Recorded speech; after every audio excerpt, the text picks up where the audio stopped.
주께서 이스라엘 나라를 회복하심이 이때니까 하니 이르시되 때와 시기는 아버지께서 자기의 권한에 두셨으니 너희가 알 바 아니요 오직 성령이 너희에게 임하시면 너희가 권능을 받고 예루살렘과 온 유대와 사마리아와 땅끝까지 이르러 내 증인이 되리라 하시니라.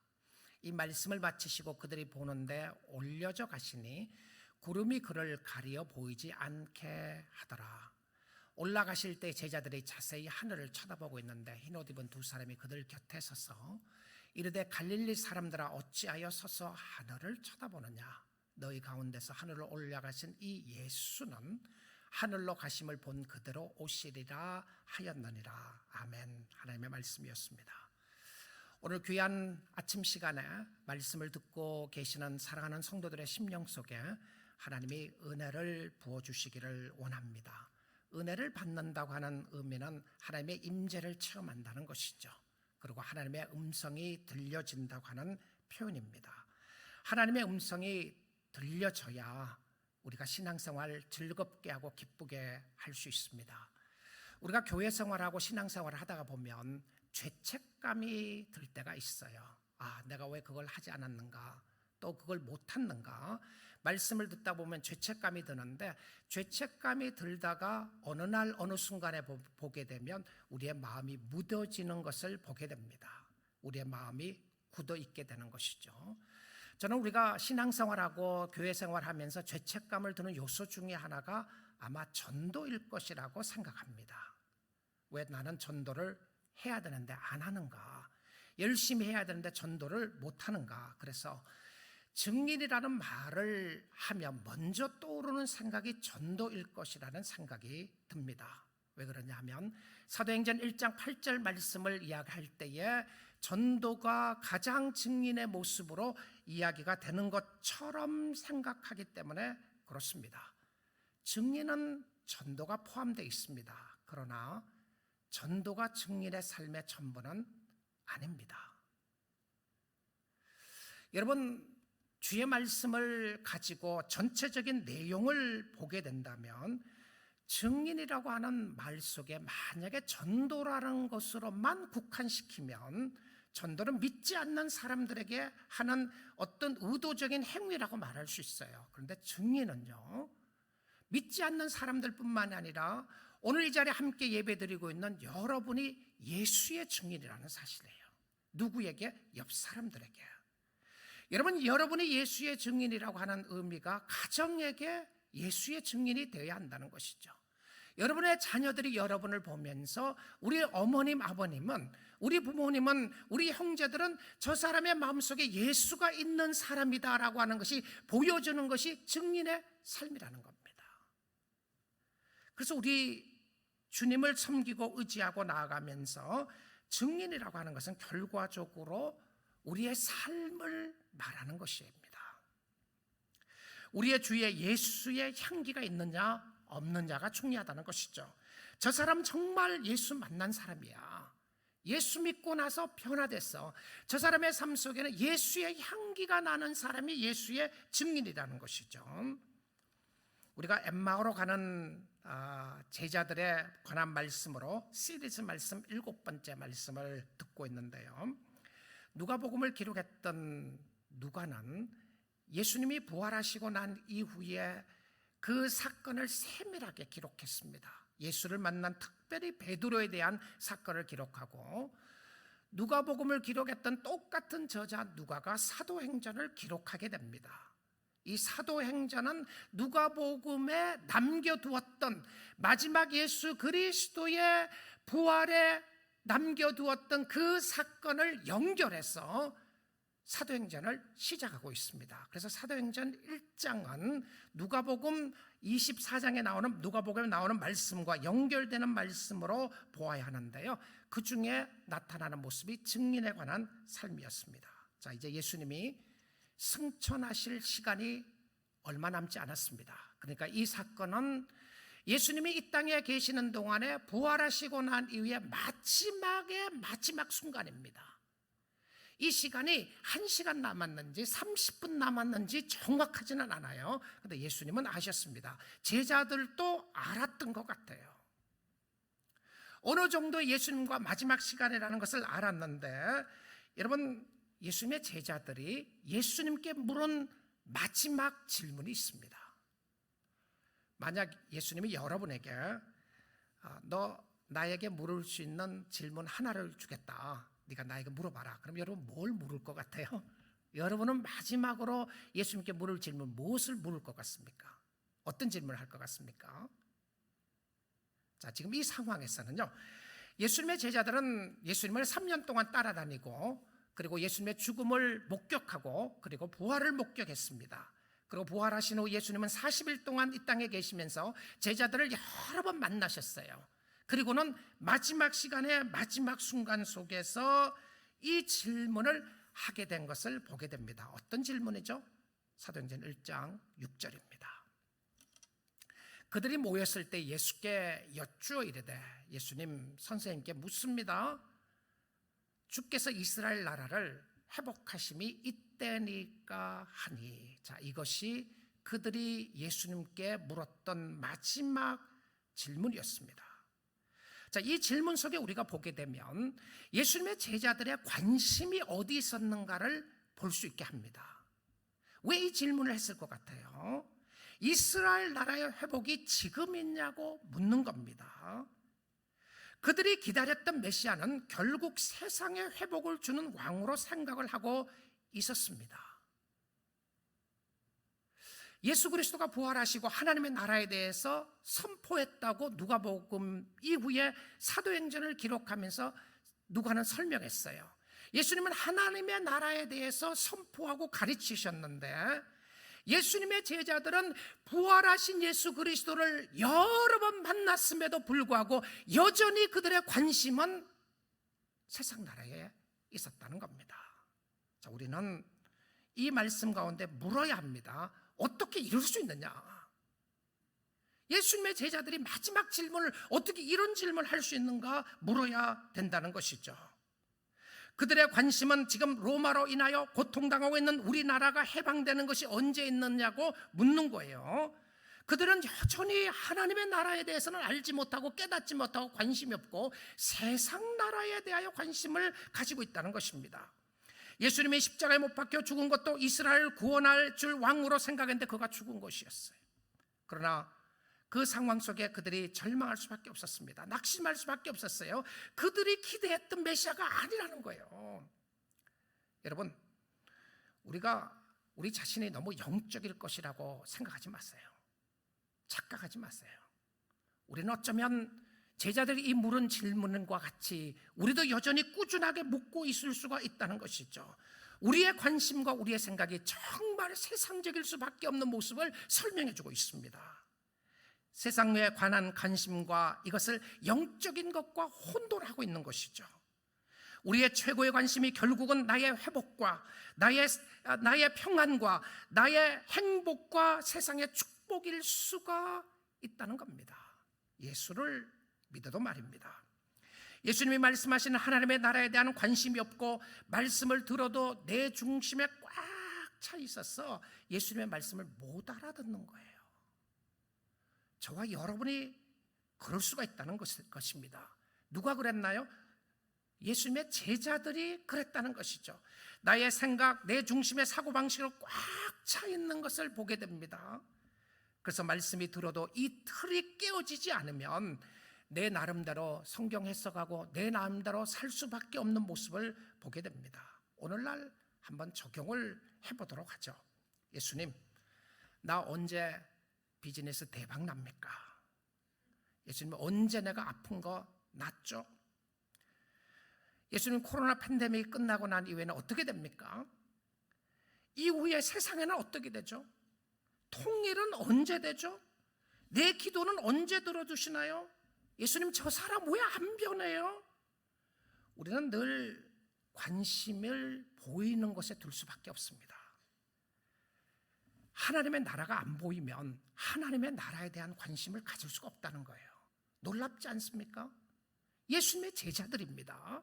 예수님을 사랑한다고 했던 고백을 했던 사람들이고 또 예수님을 만났던 사람이고 부활하신 것을 목격했던 사람임에도 불구하고 그들이 마지막으로 물었던 이 질문이 이스라엘 나라가, 민족적인 나라가 언제 회복되고 자유함을 얻을 수 있는 것인가에 대한 이야기였다는 사실입니다. 그래서 그들은 하나님의 나라에 관심이 없었습니다. 관심을 둘 수가 없었어요. 보이지 않으니까 말입니다. 예수님의 제자들은 하나님의 나라에 관한 것보다는 세상에 더 관심이 있었던 것 같습니다. 그래서 예수님이 이 질문을 한 거에 대해서 별로 좋아하지 않았던 것 같아요. 어떻게 알 수 있냐고요? 예수님의 답을 보면 알 수가 있습니다. 자, 이 질문에 대한 답으로 7절과 8절을 말씀하시는데요. 먼저 7절을 한번 보겠습니다. 이르시되 때와 시기는, 자, 이스라엘 나라가 언제 회복될 거냐 이거 물었어요. 자, 마지막 질문이었고요. 때와 시기는 아버지께서 자기의 권한에 두셨으니 너희가 알 바 아니요. 자, 우리가 오늘은 성경을 가지고 계시면 밑줄 칠 것 중에 하나가 너희가 알 바 아니요라고 하는데 한번 쳐보세요. 너희가 알 바 아니다. 너희가 알 바가 아닌데 예루살렘이 언제 회복되는지 그 시기에 대해서는 너희가 알 것 없다. 자, 승천하시기 전에 바로 전에 했던 이야기였습니다. 우리는 알 바가 아닌 거에 대해서 너무 무척 알고 싶어 합니다. 알아야 될 것에 대해서는 관심이 없고요. 알지 말아야 될 것들, 안 알아도 되는 것에 대하여 우리는 많은 관심을 가지고 있어요. 어쩌면 우리가 신앙생활하는 가운데서 너희가 알 바가 아니라고 하는 것을 이 질문 속, 이 말씀 속에 우리의 관심과 초점을 어디에 두어야 하는지를 다시 한번 봐야 될 것 같아요. 교회를 걱정하는 것 같지만 주님이 말씀하시는 거예요. 그건 너희가 알 바가 아니다. 저 사람을 걱정하고 염려하는 것 같지만 그건 너희가 알 바가 아니고 너는 나를 잘 섬기라고 말씀하시면서 주신 말씀이 사도행전 1장 8장 8절의 증인에 관한 이야기입니다. 자, 그래서 이 증인에 관한 이야기는요, 내가 마지막으로 너희들이 가서 세상 끝날까지 가서 모든 족속들에게 전도하라는 것으로 국한시키면 우리가 이 말씀 속에 정말 놓치고 있는 메시지가 있습니다. 이 말씀은 사랑하는 제자들이 물었던 질문에 대한 답을 했다는 것을 우리는 놓치지 말아야 합니다. 우리가 지난 시간에 요한복음 21장에 나오는 말씀을 보았죠. 요한복음 21장 베드로에 관한 이야기였습니다. 자, 이 말씀을 다시 한번 확인해 보기를 원하는데요. 20절부터 22절인데 베드로가 돌이켜 예수께서 사랑하시는 그 제자가 따른 것을 보니 예수님이 베드로에게 뭐라고 그랬어요? 너는 나를 따라오라 그랬어요. 따라오게 되면 뭐라고요? 너는 죽을 것이다 이랬어요. 그러니까 따르겠다는 말도 안 하고 안 따르겠다는 말도 안 하고 대답도 하지 않고 베드로는 서브젝트를 바꿉니다. 자, 어떤 경우에는 예수님이 여러분에 묻는 거예요. 따라와라. 그건 뚱뚱한 소리 하는 거예요.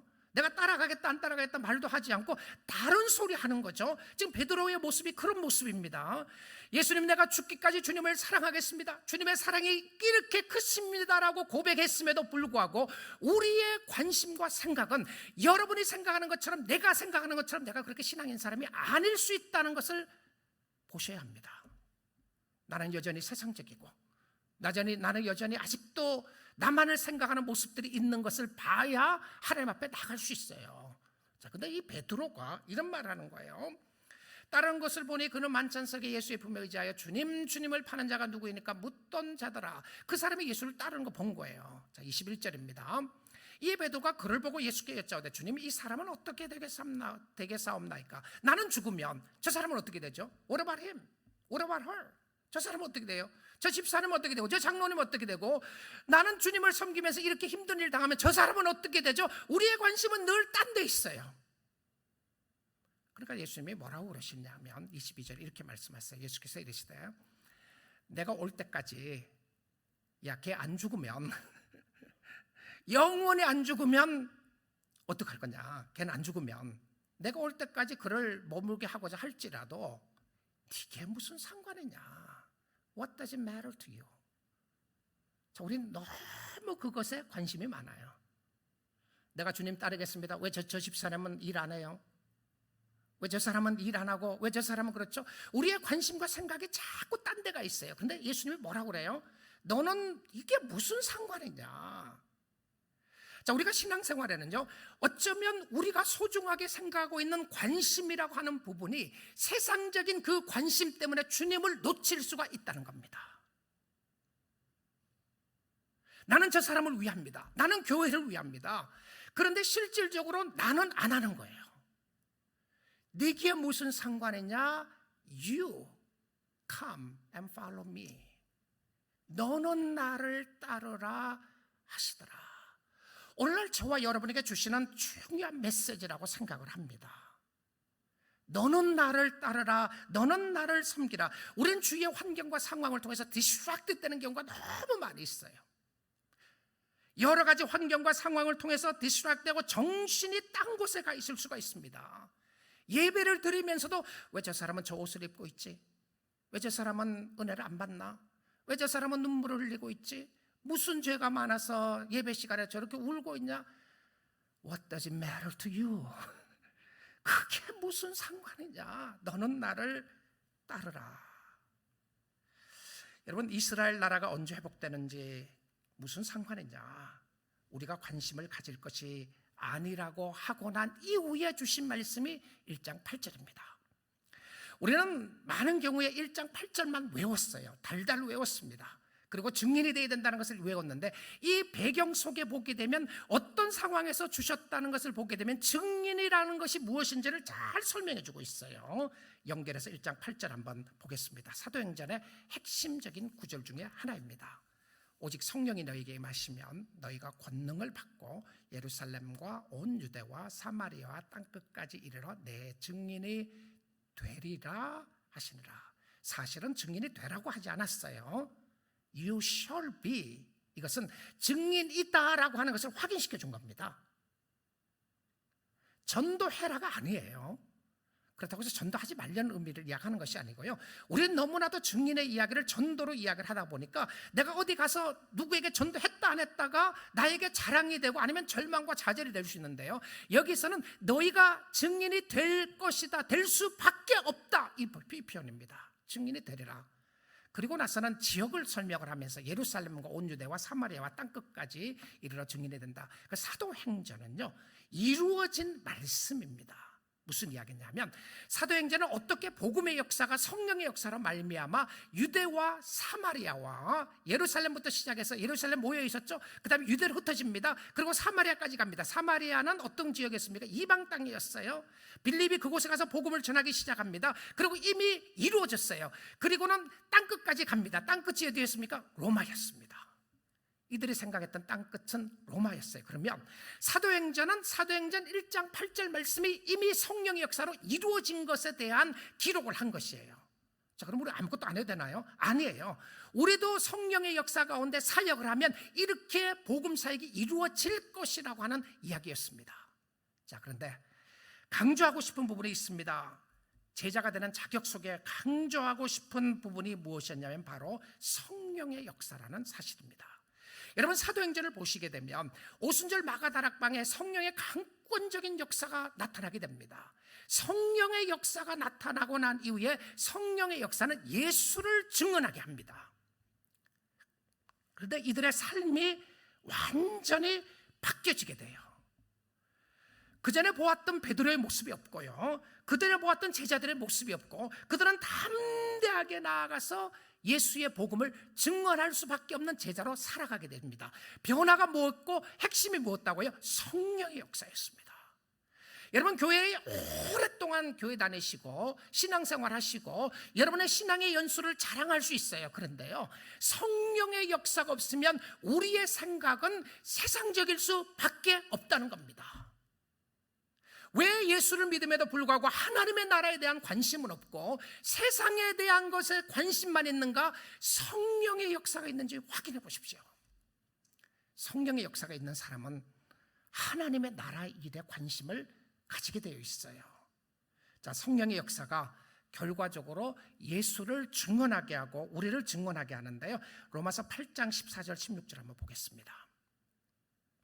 무릇 하나님의 영으로 인도함을 받는 사람은 곧 하나님의 아들이라, 하나님의 자녀라는 것이죠. 성령으로 인도함을 받는 사람이 하나님의 자녀들이다. 15절입니다.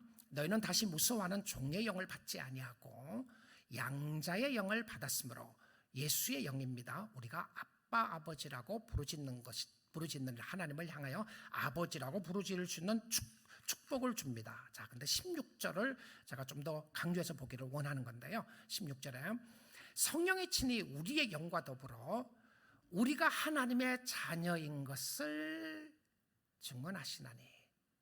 여러분, 우리가 예수를 증언하기 이전에 성령께서 우리가 하나님의 자녀인 것을 증언해 주셔야 합니다. 그러니까 내가 전도해서 증인이 되겠다고 하는 이 압박감이 우리의 삶 가운데 있는 것이 아니라 내가 예수 믿는 사람이라고 하는 것을 성령의 역사로 내가 증언해 주신다. 힘들고 어려울 때에 여러분이 하나님의 자녀라는 것을 누가 해준다고요? 성령께서 해주시는 거예요. 너는 하나님을 믿는 하나님의 자녀야. 근데 저는 이 말씀을 생각해 보면 우리가 환난을 당하고 어려움을 당하고 힘든 일을 당할 때에 성령께서 내가 하나님의 자녀라는 것을 증언해 주신 것이 큰 기쁨이고 은혜요 축복이지만 무엇보다 더 큰 역사는 여러분이 하나님 앞에 섰다고 가정해 보십시오. 언제? 심판대 앞에 선 거예요. 우리가 심판대 앞에 서게 되면 우리의 모든 죄가 드러날 것이라고 그랬잖아요. 근데 그 드러나는 모든 죄가 내가 생각하고 지은 죄도 드러나는 거예요. 자, 생각하고 여인에 대하여 음란을 품은 것, 욕심을 가진 것, 미워하고 시기하고 질투했던 이 모든 죄가 필름처럼 다 드러나고 다 찍힌 거예요. 피할 수 없습니다. 그게 나였어요. 나라고 하는 사람이 내가 피할 수 없고 변명할 수 없는 여지 없는 그런 상황에 다 보여주신 거예요. 그때 성령이 나타나는 겁니다. 내가 이 사람의 모든 죄를, 이 사람이 예수를 믿었기 때문에 다 용서받았다고 하는 것을 도장을 꽝 찍어주신 분이 누구냐면 성령님입니다. 여러분의 남편도 아니고요, 여러분의 아내도 아니고, 여러분의 자녀도 아니고, 누가 내가 하나님의 자녀라는 것을 확인시켜 주시느냐 하면 성령께서 우리가 하나님의 자녀라는 것을 확인시켜 주는 거예요. 그러면 내가 예수의 증인이 되기 이전에 성령이 내가 예수 믿는 사람이라는 것을 확인시켜 주셔야 한다는 겁니다. 누가 하는 일이라고요? 성령이 하시는 이야기예요.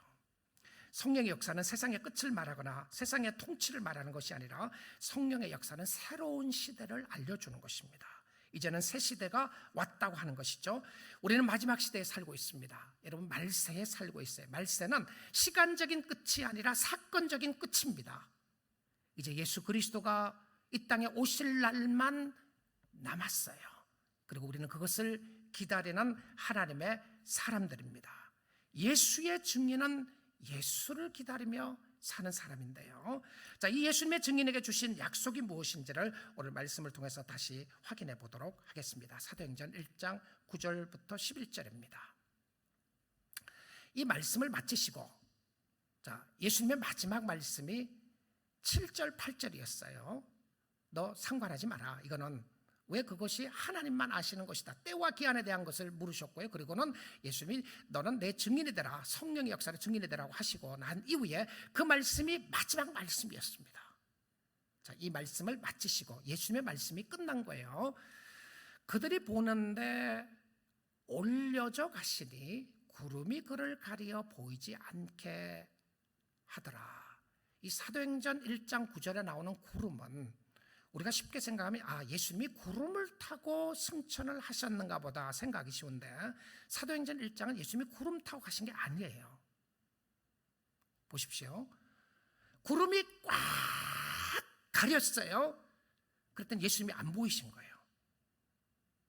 그런데 이 구름은 우리가 생각하는 저 하늘을 바라보면서 쳐다보면서 그런 구름이 아닙니다. 이 구름은 영광의 구름이라고 해서 시카나 글로리라고 하는 출애굽기에 나왔는 시내산에서 모세에게 임하셨던 하나님의 임재의 상징의 구름이었습니다. 자, 그러면 이 구름의 영광이 무거운 구름이었어요. thick, 무겁다, 헤비하다 이런 표현을 쓰는데요. 헤비한 무거운 구름으로 하나님의 영광이 충만해서 그 영광이 예수 그리스도를 가린 거예요. 자, 사람들과 예수와 보이지 않게 하셨습니다. 자, 그리고 10절 볼게요. 올라가실 때 제자들이 자세히 하늘을 쳐다보고 있는데, 하늘을 쳐다보고 있으니까 흰옷 입은 두 사람이 그들 곁에 서서, 흰옷 입은 두 사람이 천사들이죠. 하나님의 메신저가 나타났습니다. 천사들이 나타나서 이야기를 하는 거예요. 11절 볼게요. 이르되 갈릴리 사람들아, 제자들아 라고 말하지 않고 갈릴리 사람들아 이렇게 이야기해요. 출신을 이야기합니다. 그들이 어디서부터 온 사람인지를 확인시켜 주는 거죠. 갈릴리 사람들아, 어찌하여 서서 하늘을 쳐다보느냐. 어떤 면에서 리뷰하는 것 같아요. 그렇죠? 왜 하늘을 쳐다보고 있느냐. 하늘을 쳐다보는 게 당연한 거 아니겠습니까? 근데 리뷰하다시피 하면서 뭐라고 그러냐면, 너희 가운데 하늘로 올려주신 이 예수는 하늘로 가심을 본 그대로 오시리라 하였느니라. 무엇을 이야기하고 있습니까? 예수님이 다시 오실 것에 대한 것을 마지막으로 확인시켜 주십니다. 누가 오신다고요? 지금 부활하신 예수 그리스도, 승천하신 예수 그리스도가 그때 다시 어느 때에 오실 것을 이야기를 해주고 있습니다. 자, 그렇다면 이 상황 속에서 우리가 보아야 할 것은, 증인의 삶은 무엇이었냐면 예수를 기다리며 사는 삶입니다. 쉽게 전도라고 생각하지 마시고요. 증인은 누구이냐면 예수 기다리는 사람이에요. 예수 기다리는 사람. 자, 예수 그리스도가 다시 오실 것을 생활화하고 현실화하는 거예요. 이렇게 한번 생각해 보십시오. 오래전에는요, 수십 년 전에는 이 미국에 사는 사람들이 한국 가서 결혼하는 케이스들이 많이 있었죠. 자, 그 상황을 한번 생각해 보십시오. 우리 중에도 그런 분들이 있으실 겁니다. 미국에 먼저 오셔서 한국에 이제 결혼하기 위해서 가신 거예요. 자, 근데 한국 가서 이제 약혼식을 하게 됐습니다. 그리고 아내든 남편이든 미국에 와서 이제 비자가 나올 때를 기다리고 있는 거예요. 자, 그래서 미국에서 살고 있는데 이렇게 생각하시면 됩니다. 남편과 아내가 될 사람이 올 것을 기다리고 있고, 그 다음에 비자를 나올 수 있도록 기다리고 있는데, 자, 이 기다림이 무엇인가를 생각해 보게 됩니다. 기다리기는 기다려요. 그런데 기다리기는 기다리는데 그 사람이 다른 여자와 다른 남자를 만나고 있다고 생각을 하면 어떻습니까? 말도 안 되는 거죠. 약혼한 사람이 기다리면서 다른 남자를 만나고 다른 여자를 만난다. 이거는 있을 수 없는 거죠. 자, 이것을 예수 그리스도께 한번 적용해 보십시오. 예수가 실질적으로 다시 오실 것을 알고, 우리의 신랑 되신 예수 그리스도시고 우리 아버지 되신 예수 그리스도 다시 오실 것을 아는데 기다려요. 그런데 모습을 보니까 안 올 사람 같아요. 행동을 보니까 예수 없는 사람 같은 거예요. 예수와는 상관없이 무슨 예수가 다시 온단 말이냐, 잘 먹고 잘 사는 것이 최고지, 이 땅에서 살아나가기 위해서는 이렇게 사는 것이 최고지, 예수님 온다 그러고 아직도 안 오는데 안 오실 거야 라고 살아나간다면 기다린 거 아니죠. 말로는 기다리는데 이 기다림 속에 나타나는 것은 무엇이냐면 정결함이었습니다. 그렇죠. 신랑이 오실 것을 알고 정결한 처녀로서 기다리는 모습이었어요. 자, 예수 그리스도가 다시 오실 것을 기다린다고 하는 의미 속에 포함된 증인의 모습은 거룩하게 사는 겁니다. 거룩하게 사는 거예요. 거룩하게 사는 모습은 하나도 없고, 우리의 모습 속에 예수 그리스도가 진짜 있는지 없는지 모습은 하나도 안 나타나고, 예수 믿으라고 고백만 하고 다 어디든지 다니면서 전도만 한다. 전도가 되겠어요? 막히는 거죠. 너처럼 살 거면 내가 무엇 때문에 예수 믿느냐. 자, 그런데 이 전도하는 대상자가 이런 거예요. 야, 내가 예수 믿었더니 진짜 성공했어요. 예수 믿었더니 부자가 됐어요. 예수 믿었더니 병이 났어요. 예수 믿었더니 여러분이 원하는 다 했어요. 그러면 전도할 때 뭐라고 그래요? 예수 믿으면 이거 다 이루어진다 이렇게 말합니다. 근데 여러분에게 이루어질 수 있어도 그것이 하나님의 은혜가 아니라는 의미가 아니라 다른 사람에게는 똑같이 나타나지 않을 수 있어요. 왜 그렇죠? 우리는 증인이라고 하는 의미도 내가 경험하고 내가 체험했던 것, 그것을 증언해야 되는 것처럼 생각합니다. 증인은요, 예수의 삶입니다. 예수의 삶이에요. 자, 이것을 한번 확인해 보기를 원하는데요, 정말 예수를 믿은 사람은 어디에서 어떻게 변했는가? 사도행전 1장 이후에 여러분이 쭉 읽어보시면 제자들의 삶이 확 바뀌게 됩니다. 언제요? 오순절 마가 사락방의 성령의 역사가 중심이었고 그 이후부터 삶이 바뀌어져서 담대하게 살아나가요. 자, 그 모습 속에 인생관이 바뀌고 삶이 바뀌었던 사람이 있습니다. 삶의 목표와 방향이 바뀌었던 모습을 한 군데 살펴보도록 하겠습니다. 빌립보서 1장이에요. 빌립보서 1장은 바울의 고백이죠. 저는 제 인생에, 제 삶 속에 중요한 철학과도 같은 중요한 말씀으로 붙잡는 말씀이 바로 이 말씀인데요. 내가 어떻게 살아야 될 것인가 붙잡는 말씀입니다. 20절 보겠습니다. 나의 간절한 기대와 소망을 따라 내가 정말 원하는 것이 있는데 그것은 아무 일에든지 부끄럽지 아니하고 지금도 전과 같이 온전히 담대하여 살든지 죽든지 내 몸에서 그리스도가 존귀하게 되게 하려 하나니. 자, 바울의 고백이 이 땅에 살아나가는 증인의 삶 아니겠습니까? 전도의 삶이기 이전에 예수를 믿는다고 하는 사람의 삶 속의 변화의 모습을 이야기하면서 그의 삶 속의 핵심적인 변화가 무엇이었냐면 나를 통해서 그리스도가 예수가 magnify 되기를 원한다, 이 표현입니다. 예수님이 확대되기를 원합니다. 내가 살든지 죽든지 나의 삶을 통해서 내가 아니라 그리스도가 나타나기를 원합니다. 자, 성령의 역사로 강권적인 역사를 체험하기 전에 제자들은요 어찌하든지 자기가 나타나기를 원했어요. 예수를 따라다녔습니다. 그런데 어떻게 하든지 내가 매그니파이 되기를 원하는 거예요. 내가 예수 믿고 나서 포인트와 센터에 되는 메시지가 뭐냐? 나예요, 나. 내가 높아지고 내가 커지고 내가 잘되고 내가 뭐든지 이루어나가는 나에 대한 부분이었는데, 자, 바울이 예수를 믿고 난 이후에 그의 삶의 철학이 그리스도가 매그니파이 되기를 원한다. 어떻습니까? 어떠시나요? 이게 증인이 아니겠어요? 자, 그 다음에 21절 보겠습니다. 이는 내게 사는 것이 그리스도니 죽는 것도 유익함이니라. 내 마음속에 예수 그리스도가 살고 있으니까 내가 죽으면 더 좋겠다, 이런 표현이에요. 여러분 연세 드신 분들 그런 생각 하시나요? 야, 차라리 내가 죽었으면 좋겠다. 어떤 의미로 그 말씀하시죠? 천국에 너무 가고 싶으시니까요. 근데 하나님이 여기 두시잖아요. 자, 그래서 그 이유를 살펴볼 겁니다. 내게 사는 것이 그리스도니 죽는 것도 오히려 플러스다. 여러분, 예수 믿는 사람은 죽는 것이 플러스입니다. 마이너스가 아니고요. 죽는 것이 끝장이 아니고 유익한 거예요. 믿습니까? 안 믿어지시죠? 좀 더 살고 싶으니까. 그렇죠. 뭐 그것도 나쁜 게 아니에요. 자, 좋습니다. 그 다음에 한번 보겠습니다. 22절에요. 그러나 만일 육신으로 사는 이것이 내 일의 열매일진데, 그럼 자기 이 땅에 살아있는 모습을 육신의 열매로 생각을 했어요. 하나님이 여러분을 이 땅에 두신 것은요, 예수 믿고 난 다음에 여러분을 이 땅에 두신 것은 열매입니다. 그렇게 믿으세요. 내가 왜 죽지 않고 살아있는가? 예수님이 열매를 주신 거예요, 여러분에게.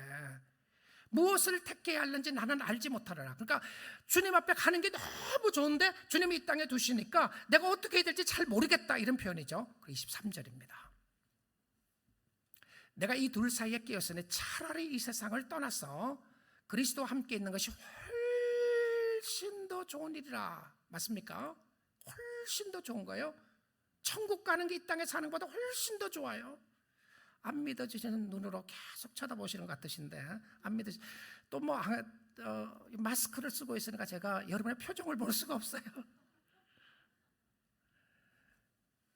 저는 이번 한 주간에도 그런 생각 해보게 됐어요. 야, 천국 가면 얼마나 좋을까? 실질적으로 천국의 모습을 가면 얼마나 좋을까? 육신의 고통도 없고 마음적인 고통도 없고 영혼의 안식과 평안과 삶을 주시는 예수님 만나면 얼마나 좋을까, 이 생각을 해보게 돼요. 훨씬 더 좋은 일이라. 그렇게 하고 싶으나, 자, 여기서 끝입니다. 그렇게 하고 싶으나, 저와 여러분의 마음이죠. 이거 좋은 겁니다. 내가 정말 주님 앞에 가는 것이 더 좋은 것인데 그게 그렇게 하고 싶으나 내 마음대로 안 되는 거죠. 자, 내 마음대로 안 되는, 왜 그러냐면 생명을 주관하시는 분 하나님이세요. 하나님이 불러가야 갑니다. 여러분, 발버둥 친다고 해서 더 오래 사는 것 아니고요, 발버둥 친다고 해서 더 빨리 가는 것 아니에요. 하나님의 손에 붙잡혀 있다는 것을 확인하고 이렇게 사시면 됩니다. 이렇게요. 이렇게 사는 것이 무엇인가 하면 24절입니다. 내가 육신으로 있는 것이 너희를 위하여 더 유익하리라. 여러분, 잘 사는 방법 가르쳐 드리겠습니다. 오랫동안 잘 살고 싶으시나요? 잘 사는 방법은 무엇이었냐면, 내가 너희를 위하여 더 유익하리라. 누구를요? 다른 사람의 유익을 위해서 살아있는 겁니다. 자, 그런데 이 상황 속에, 다른 사람의 유익 속에 너희가 누구죠? 너희가 누굽니까? 빌립보 교회 성도들이었습니다. 교인들 생각하니까 내가 더 살아있는 게 이 교회 교인들에게 유익하다고 생각하고 있는 거예요. 어떻습니까? 증인의 모습 속에 내가 살아있는 것이 내 자녀에게 유익하다. 안타깝게도 어떤 사람들은 무익하게처럼 보이는 것처럼 하는 사람들이 있어요. 가슴 아파하는 자녀들이 있습니다. 가슴 아파하는 부모들이 있고요. 자기는 유익하게 살고 싶다고 생각하는데 그렇지 않다면 얼마나 가슴이 아프겠어요. 자, 그런데 이 바울은 이 말씀을 이야기를 할 때 어디 있습니까? 지금요? 감옥에 있어요.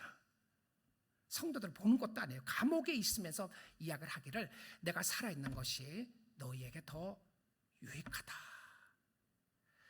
우리 사랑하는 성도 여러분, 증인의 삶은 목표와 방향이 바뀐 사람들이었습니다.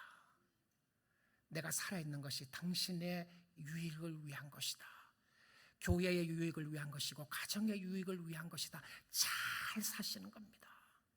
내가 살아있으나 마나 오히려 내가 살아있음으로 인하여 가정에도 유익도 못되고 교회에도 유익이 못된다. 여러분, 잘못 사시는 겁니다. 얼마나 오래 사시느냐, 이것이 핵심이 아니라 내가 그리스도를 믿고 난 이후에 예수의 증인이 되었을 때 나의 삶의 목적과 방향은 어디에 있어야 되는 것인가?